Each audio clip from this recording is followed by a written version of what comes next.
convivir en paz. Y es por ello que hemos cambiado la concepción de fuerza pública por protección pública, porque el objetivo fundamental de las instituciones de protección pública tiene que ser la protección de las personas, de los derechos humanos. Una cosa fundamental que hemos puesto en esta propuesta constitucional es que las Fuerzas Armadas ya no son más garantes de la democracia ni del orden jurídico. Nunca más las Fuerzas Armadas se podrán constituir en garantes de la democracia en el Ecuador. Los conflictos de la democracia, como se ha dicho en repetidas ocasiones en esta asamblea, se deberán resolver con más democracia. El servicio cívico militar deberá ser voluntario. Yo quiero comentarles que esta es una propuesta que ha salido justamente de la propia Policía Nacional y de las propias Fuerzas Armadas, lo que nos demuestra que hay un gran espíritu de progreso y de modernización en estas grandes instituciones. Otra cosa que es interesantísima y quisiera añadir frente a lo que ha dicho un compañero asambleísta, que la propuesta de que las personas que hagan el servicio cívico voluntario no puedan ir a zonas de riesgo, también es una propuesta de las propias Fuerzas Armadas, porque no se pueden poner a los jóvenes de 18 años que van con entusiasmo cívico a hacer el servicio voluntario a una situación de guerra, por ejemplo, de conflicto armado. Eso es violar los derechos humanos de los jóvenes que recién están empezando y tienen interés en servir a la nación. Esta es una propuesta que también es parte de las propias Fuerzas Armadas. Otra propuesta, otra innovación que puedo resaltar en la propuesta de la Mesa 3 es la configuración de la Policía Civil Nacional. La visión de seguridad nacional, que es la defensa, siempre ha sido conceptuada como la defensa de la soberanía frente al enemigo externo, como una herencia de la Ley de Seguridad Nacional, se trasladó a la seguridad pública, defensa del orden público estatal que enfrenta al enemigo interno, en base a la cual, sobre pretexto de defensa del Estado, se han violentado los derechos de los ciudadanos considerados enemigos del mismo. Esta concepción ha traído mucho dolor y muerte en América Latina. No nos podemos olvidar que sobre pretexto de defender la seguridad del Estado, se declaró enemigo del Estado a Consuelo Benavides y se la torturó y se la asesinó.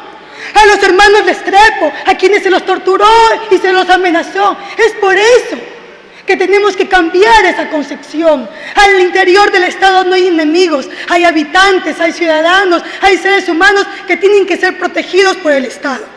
Por eso he planteado enfatizar la naturaleza civil de la policía, cuya misión fundamental es la protección de los y las ciudadanos para el libre ejercicio de sus derechos, con una formación basada en los derechos humanos, la prevención del delito y el uso de los medios de conciliación como alternativas al uso de la fuerza, lo que no significa que dejarán de usar armas y que tendrán que también combatir el crimen organizado. Quiero dejarlo súper claro para no dar lugar a malinterpretaciones. Se eliminan los fueros militares y policiales. Consideramos, señor presidente, que no pueden seguir existiendo cortes policiales ni militares, totalmente de acuerdo con la observación que hizo un compañero asambleísta anteriormente, de que debemos aclarar que cuando hablamos de que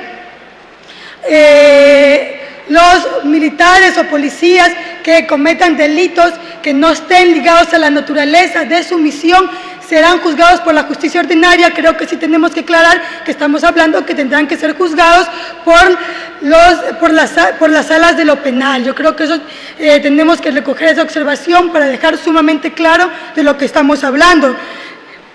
Por otro lado, y vamos a enfatizar con mucha fuerza el libre ingreso a la carrera policial y militar. No habrá discriminación. Y yo hablo de discriminación, compañeros y compañeras, cuando los requisitos para entrar en las escuelas de oficiales están estatura igual o superior a unos 60 centímetros.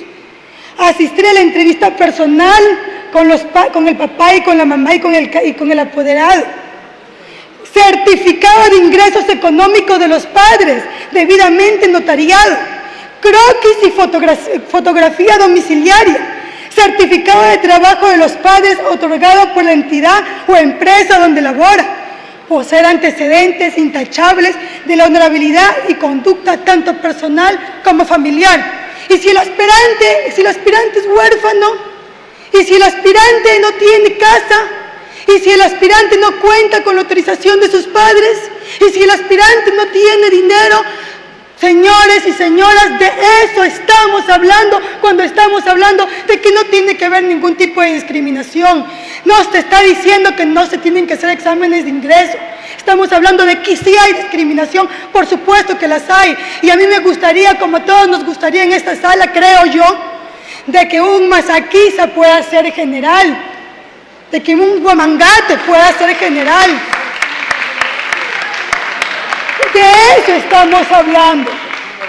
estamos hablando, y vamos a mantenernos muy firmes en esta propuesta.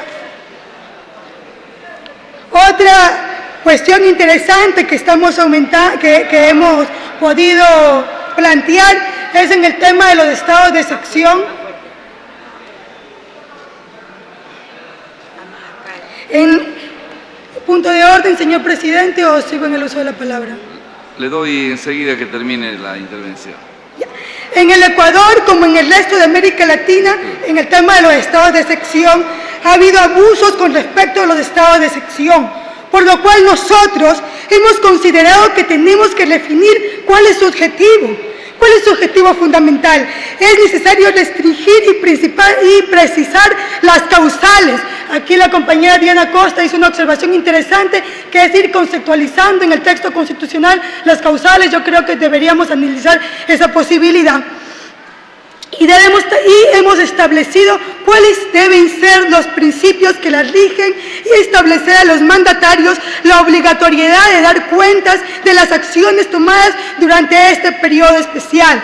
El objetivo fundamental del estado de excepción es regresar a la normalidad al Estado para garantizar a las personas el pleno goce de los derechos humanos. Esa es la nueva conceptualización, compañeros y compañeras.